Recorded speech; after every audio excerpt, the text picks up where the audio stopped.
नमस्कार, मैं हूं शम्स ताहिर खान और आप देख रहे हैं वारदात। वो खूबसूरत थी और उसे इस बात का एहसास भी था। उसमें अदा थी, वो ये भी जानती थी। इसी खूबसूरती और अदा को मिलाकर वो ऐसा कॉकटेल तैयार करती थी जिसका घूंट हलक में उतरते ही काम शुरू कर देता। उसकी नजरों के निशाने पर सिर्फ रईस थे। बस एक मुलाकात काफी, जिसके बाद शिकार खुद ब खुद उसके जाल में फंसता चला जाता। हाल के वक्त में हनी ट्रैप की ये सबसे बड़ी और सनसनीखेज वारदात। उम्र बाली हो या न हो, मगर ज्यादा सयाना नहीं होना चाहिए, क्योंकि जो ज्यादा सयाने होते हैं वो अक्सर मुगालते में रहते हैं और मुगालता सेहत के लिए अच्छा नहीं होता।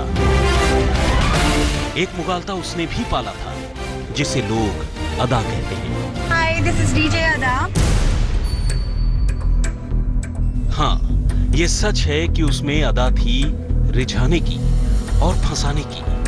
उसमें अदा थी मनाने की, मनवाने की।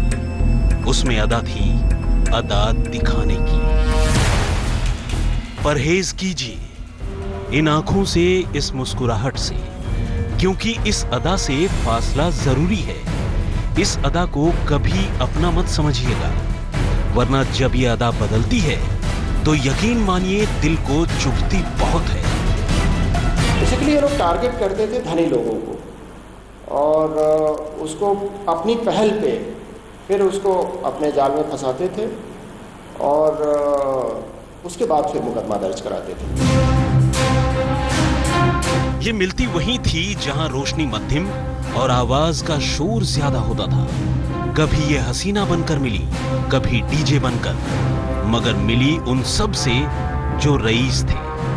कुछ इस अदा में फंसे तो कुछ बचकर निकल गए, लेकिन जो इस अदा पर फिदा हुए तो बस यूं समझिए कि जाल में फंसते चले गए, क्योंकि इस खूबसूरत चेहरे के पीछे एक बदसूरत हकीकत भी थी।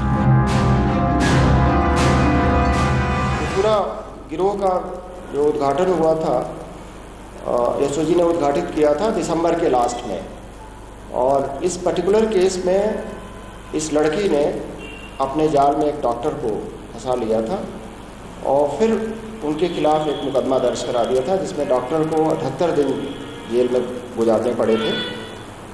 फिर पक्षद्रोही होने के लिए उसने भारी राशि उनसे, डॉक्टर से वसूल की थी। ये चेहरा तो बस शोकेस में रखे किसी खूबसूरत मुजस्समे जैसा था, जो शिकार को रिझाकर शोरूम के अंदर लाता था, और जो आ गया वो फिर इस शोरूम से बाहर तभी निकल पाता था जब तक वो इस अदा पर फिदा होने की कीमत न चुका दे। इस खूबसूरत जाल को कुछ इस तरह से बुना गया था जहां खरीदार या तो इज्जत की कीमत देता था या बेइज्जत होकर समाज में नीलाम हो जाता था।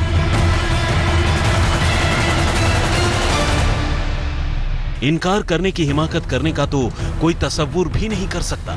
हाँ, जयपुर के एक डॉक्टर ने हिम्मत दिखाई, तब जाकर इस खूबसूरत अदा की बदसूरत हकीकत सामने आई। ये वांछित चल रही थी एसओजी के मुकदमे में।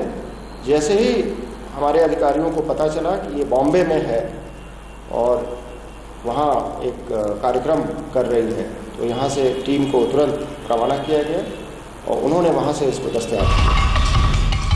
शिखा तिवारी, डीजे अदा या खूबसूरत सजा, जो दिल करे इसे नाम दीजिए, क्योंकि ये नाम आपके लिए तो नए हो सकते हैं, मगर ये नाम न तो जयपुर के लिए और न ही मुंबई में उसके डीजे वाले पेशे के लिए नया है। अगर कुछ नया है तो वो खुलासा जो पुलिस ने अदा को हिरासत में लेने के बाद किया है, और खुलासा ये कि अदा उस गैंग का हिस्सा थी जो हनी ट्रैप के जरिए रसूखदार लोगों को अपना शिकार बनाता था और फिर उन्हें ब्लैकमेल करता था, वो भी उनकी उस सूरत के बिना पर जिसे वो जमाने के सामने किसी भी सूरत में जाहिर नहीं होने देना चाहते हैं। बस ऐसे ही जाल में जाकर फंस गए थे जयपुर के एक नामी डॉक्टर।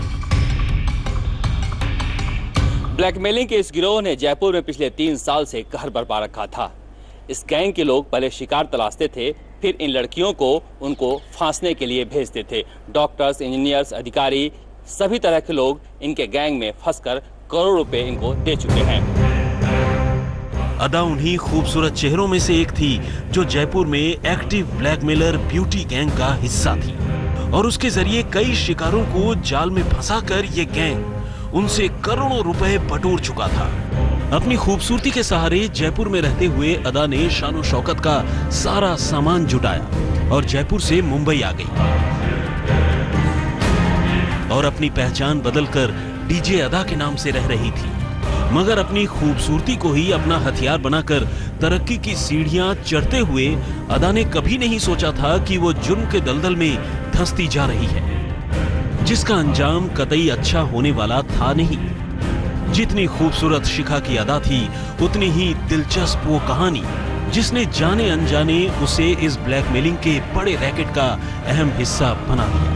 जयपुर से शरद कुमार के साथ आज तक ब्यूरो।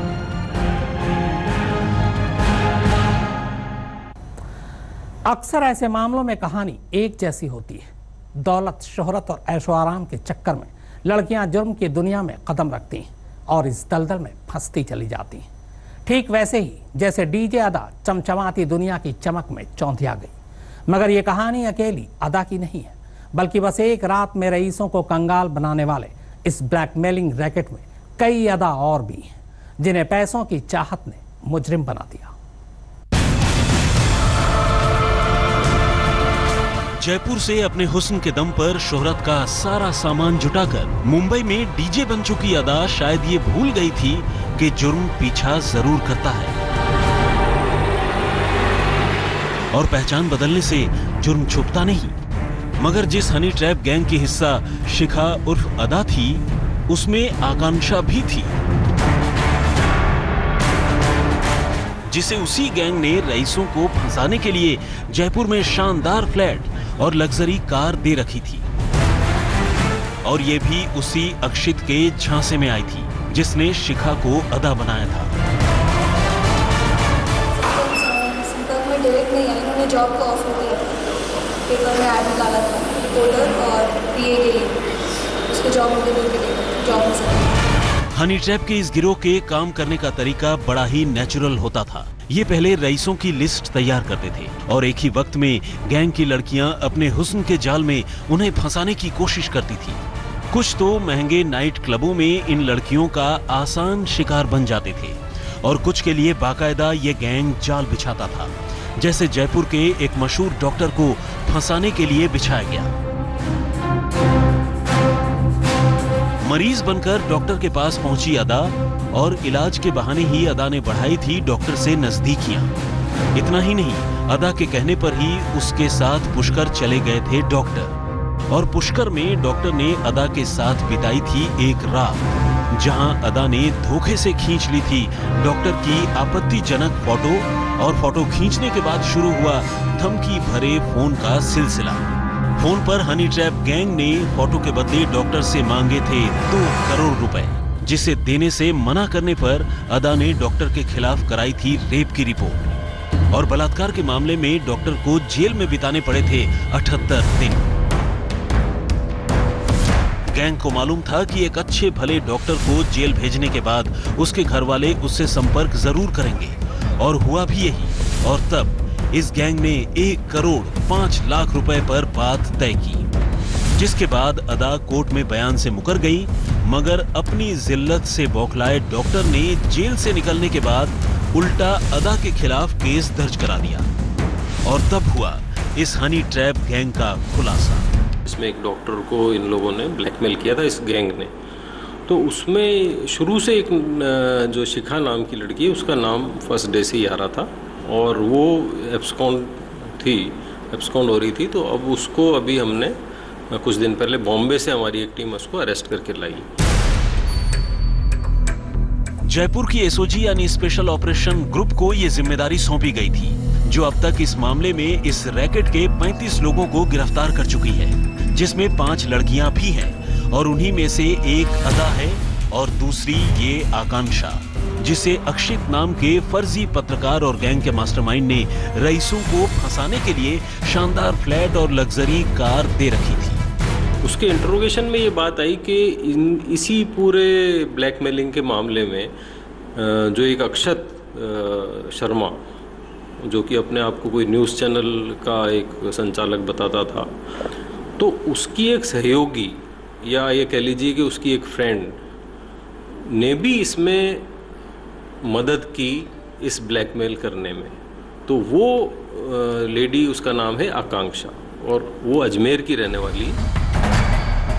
फिलहाल पुलिस इस बात का पता लगाने की कोशिश कर रही है कि इस गैंग ने कितने लोगों को अपने ट्रैप में फंसाया था। वहीं इस मामले में अभी कई गिरफ्तारियां होनी बाकी हैं। ऐसी उम्मीद है कि हनी ट्रैप के इस गेम में अभी कई और हसीन चेहरों और कई नामी कहानियों का खुलासा होना बाकी है। जयपुर से शरद कुमार के साथ आज तक ब्यूरो। और अब बात यूपी में बिगड़ती कानून व्यवस्था की।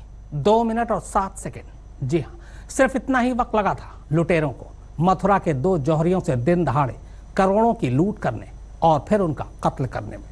इस एक वारदात ने अचानक यूपी में कानून व्यवस्था की हालत को लेकर फिर से सवाल खड़े कर दिए।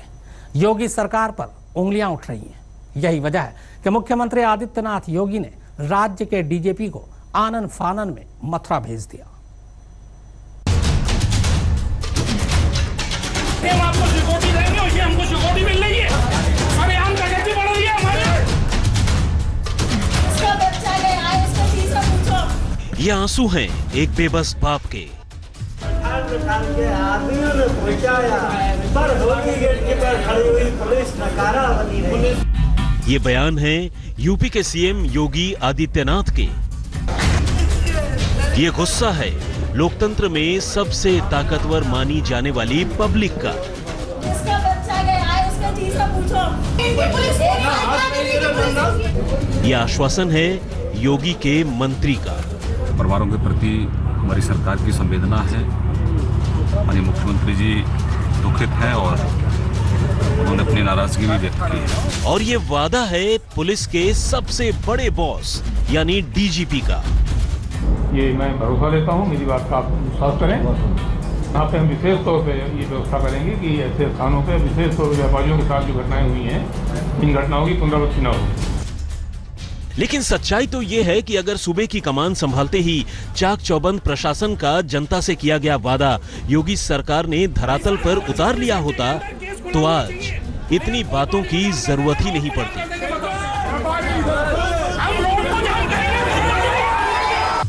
लेकिन योगी कहते गए और बदमाश करते गए। मथुरा में कलयुग का कंस बनकर डकैतों ने एक ही झटके में 2 परिवारों का चिराग बुझा दिया और उनकी गोलियों का शिकार बनकर 2 जानें अब भी खतरे में हैं। लेकिन कोतवाली इलाके में सरेशाम एक ज्वेलरी शॉप में महज 2 मिनट और 7 सेकंड के दौरान डकैतों ने जिस तरह अंधाधुंध फायरिंग कर करोड़ों की ज्वेलरी लूट ली, उसकी ये सीसीटीवी तस्वीरें ही यूपी में गुनहगारों के हौसले की कहानी बयान करती हैं।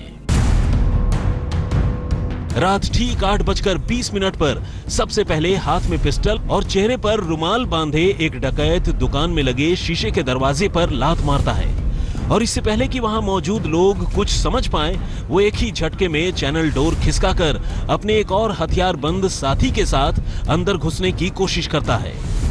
लेकिन सहम कर बैठ जाने की बजाय यहां दुकानदार डकैतों का मुकाबला करते हैं और सभी के सभी दरवाजे पर आए डकैतों पर टूट पड़ते हैं। लेकिन हथियारबंद डकैतों की एक बड़ी तादाद और अंधाधुंध फायरिंग के बीच आखिरकार सेकंडों में दुकानदारों के हौसले पस्त हो जाते हैं। इस बीच 3 से 4 लोगों को गोली लगती है और 2 तो मुकाबला करते हुए ही मौके पर ढेर हो जाते हैं। इसी अफरा तफरी में एक डकैत के चेहरे से नकाब भी हट जाता है, लेकिन वो पीछे नहीं हटता और फिर एक एक कर तकरीबन आधे दर्जन डकैत दोनों हाथों से पूरी दुकान लूटकर फरार हो जाते हैं, जाते जाते टीवी और डीवीआर तोड़कर। पुलिस का कहना है कि इस मामले में 8 लोगों को डिटेन किया गया है, जबकि 3 पुलिस वालों को सस्पेंड भी किया गया है। फिलहाल सीसीटीवी के आधार पर पुलिस मामले की जांच कर रही है। कैमरामैन अजय सिन्हा और मदन गोपाल के साथ पुनीत शर्मा, मथुरा, आज तक। जिस बाप की आंखों के सामने उसके बेटे की लाश पड़ी हो, उसकी जहनी हालत का अंदाजा लगाया जा सकता है। वो भी तब जब बेटा कोई आम मौत न मरकर डकैतों की गोलियों का शिकार हुआ। मथुरा में डकैतों का शिकार बने जौहरी विकास के पिता मोहनलाल अग्रवाल की हालत कुछ ऐसी ही है। इस पिता का दर्द बांटने की कोशिश की हमारे सहयोगी पुनीत शर्मा ने। मथुरा में 2 सराफा कारोबारियों की दुकान में घुस करके गोली मार करके हत्या कर दी गई और इस पूरे मामले में विकास नाम के एक सराफा कारोबारी की मौत हुई। आप देख सकते हैं कि उनका जो पूरा परिवार है इस वक्त गमगीन है, परिवार में मातम पसरा हुआ है। इस वक्त हमारे साथ विकास के पिताजी मौजूद हैं। सर, जिस तरह से पूरी वारदात हुई, पुलिस के ऊपर आप क्या कहना चाहेंगे? पुलिस सुरक्षा का कोई है नहीं पुलिस की। उस समय भी कांड हुआ है, उस समय पुलिस नहीं आई है। जब बच्चों को ले गए वहाँ से होली गेट पे चौराहे जब पुलिस खड़ी रहती है और गाड़ी खड़ी रहती 100 नंबर की, जब भी वो पुलिस नहीं आई, क्या हुआ क्या नहीं हुआ देखे वहाँ पे, क्या कुछ नहीं। आज डीजीपी और श्रीकांत शर्मा आए थे आपके पास में, लेकिन उन्होंने क्या आश्वासन दिया आपको? अपराधी पकड़े जा रहे हैं, पकड़े जाएंगे अभी और 1-2 दिन में खुलासा हो जाएगा और माल भी बरामद हो जाएगा। अभी आप जिस तरीके से ये पूरी वारदात को अंजाम दिया गया है, आप क्या कहना चाहेंगे पुलिस को लेकर के? जो व्यापारी हैं उनमें बहुत ज्यादा रोष है, किस तरह की सजा आप अपने इन अपराधियों को देना चाहेंगे? हम तो चाहते हैं पकड़े जाएं, माल बरामद हो, उनको एनकाउंटर करा जाए। जैसे हमारे बच्चों पे गोली मारी है उन्होंने, ऐसी गोली उन पे मारी जाए। तो वारदात में फिलहाल इतना ही, मगर आज तक पर खबरों का सिलसिला लगातार जारी है।